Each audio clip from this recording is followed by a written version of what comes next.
ዓለም አቀፉ ፖለቲካ በአሁኑ ሰዓት እጅግ በሚያስፈራ ደረጃ ላይ ይገኛል። የዶናልድ ትራምፕ አስተዳደር በኢራን ላይ ሊሰነዝር ያቀደው ከባድ ወታደራዊ ጥቃት ባልተጠበቀ ሁኔታ መታገዱ ተሰማ። የአረብ ሀገራት በከባድ ስጋት ውስጥ ወድቀዋል። የትራምፕ አስተዳደር ደግሞ በከባድ የአየር መከላከያ መሳሪያዎች እጥረት አጣብቂኝ ውስጥ ገብቷል። በሌላ በኩል ደግሞ አሜሪካ በእስራኤል ላይ ወቀሳ በሚሰነዝሩ የውጭ ሀገር ዜጎች ላይ አዲስና እጅግ ጥብቅ የቪዛ እገዳን ጥላለች። የሀገር ውስጥ ውጥረቱ ሳይበቃ ደግሞ 25 የአሜሪካ ግዛቶች ተሰባስበው በፕሬዝዳንታቸው ላይ አስደንጋጭ ክስን መስርተዋል። ሰላም ጤና ይስጥልን፣ እንደምን ቆይታችኋል? ውድ የብስራት ሚዲያ ቻናል ቤተሰቦች፣ ለቻናላችን አዲስ ከሆናችሁ አሁኑኑ ሰብስክራይብ በማድረግ የደውል ምልክቷን በመጫን የሁል ጊዜ ተከታያችን የሆኑ። አሁን በቀጥታ ወደ ዝርዝር መረጃዎቹ እናልፋለን። በመካከለኛው ምስራቅ በአሜሪካና በኢራን መካከል ያለው ወታደራዊ ውጥረት አደገኛ ደረጃ ላይ በደረሰበት በዚህ ሰዓት የባህረ ሰላጤው የአረብ ሀገራት ለዋሽንግተን ከባድ ስጋታቸውን ማቅረባቸው ተዘግቧል። ከወጡት ዘገባዎች መረዳት እንደሚቻሉ እንደ ሳውዲ አረቢያ፣ የተባበሩት አረብ ኤሚሬትስ እና ኳታር ያሉ የቀጠናው አጋር ሀገራት ፕሬዚዳንት ዶናልድ ትራምፕ በኢራን ላይ ሊወስዱት ያሰቡትን ወታደራዊ እርምጃ እንዲያቆሙ በተደጋጋሚ ተማጽነዋል።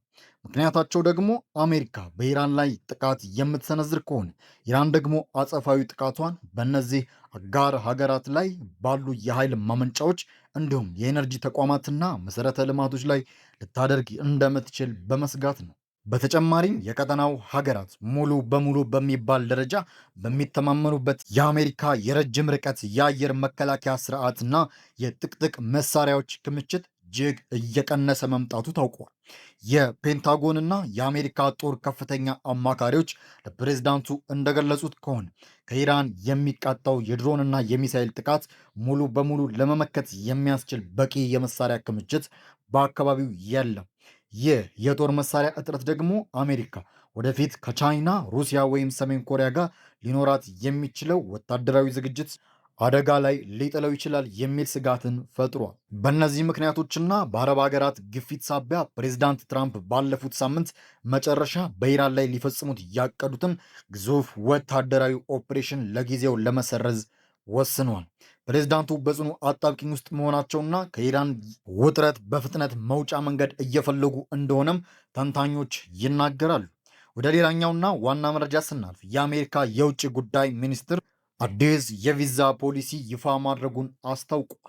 የአሜሪካ የውጭ ጉዳይ ሚኒስትር ማርኮ ሩቢዮ እንደተናገሩት የትራምፕ አስተዳደር በእስራኤል ሀገርና ሕዝብ ላይ የጥላቻ ንግግር የሚያደርጉ የሚያንቋሽሹ ወይም ማንኛውም አይነት ተቃውሞ የሚያቀጣጥሉ የውጭ ሀገር ዜጎች ወደ አሜሪካ እንዳይገቡ የቪዛ እገዳን ጥሏል።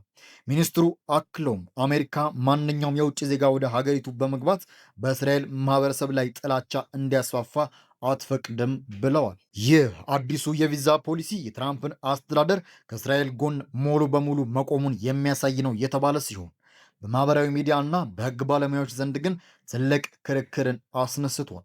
በርካታ ወገኖች ይህ ውሳኔ በነፃነት የመናገር መብትን እንዲሁም የመግለጽ ነፃነትን የሚገድብ ነው በሚል በመቃወም ላይ ይገኛሉ። በአሜሪካ የሀገር ውስጥ ፖለቲካ ደግሞ ሌላ ትልቅ ሕጋዊ ውጊያ ተከፍቷል።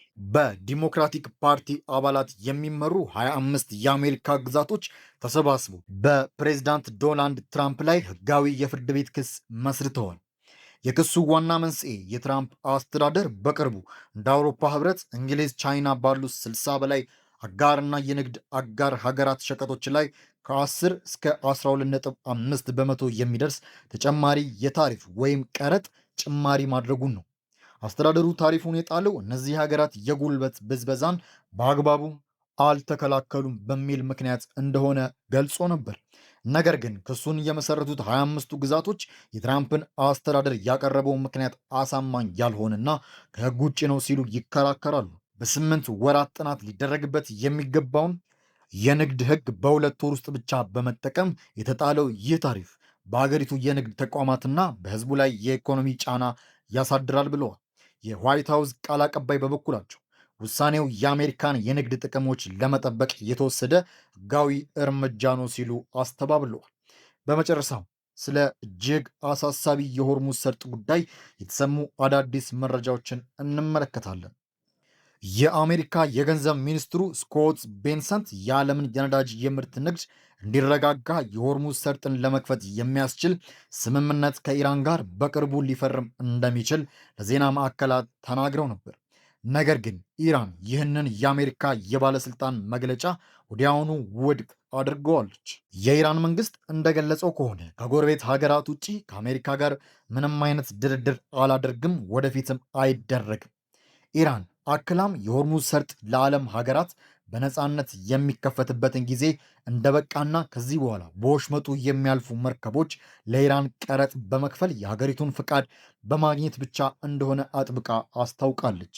ይህ ሁኔታ ደግሞ የዓለም የነዳጅ የምግብ ምርቶች ዋጋ ላይ ተጨማሪ ስጋትን ደቅኗል። ውድ ተመልካቾቻችን የዛሬዎቹ ዋና ዋና ሰበር መረጃዎችን እነዚህን ይመስሉ ነበረ። እነዚህን ሁነቶች በዓለም ፖለቲካና ኢኮኖሚ ላይ ምን አይነት ተጽዕኖ ሊያሳድሩ ይችላሉ? ሀሳብና አስተያየታችሁን በኮሜንት መስጫው ላይ አስፈሩልን እያልን መረጃውን ከወዳችሁት ደግሞ ላይክ ማድረግና ለወዳጅ ዘመዶቻችሁ ሼር ማድረጋችሁን አትርሱ እያልን በሚቀጥለው ቪዲዮ እስከምንገናኝ ሰላም ቆዩ። ሰላም ለሀገራችን ይሁን። ሰላም ለዓለም ይሁን።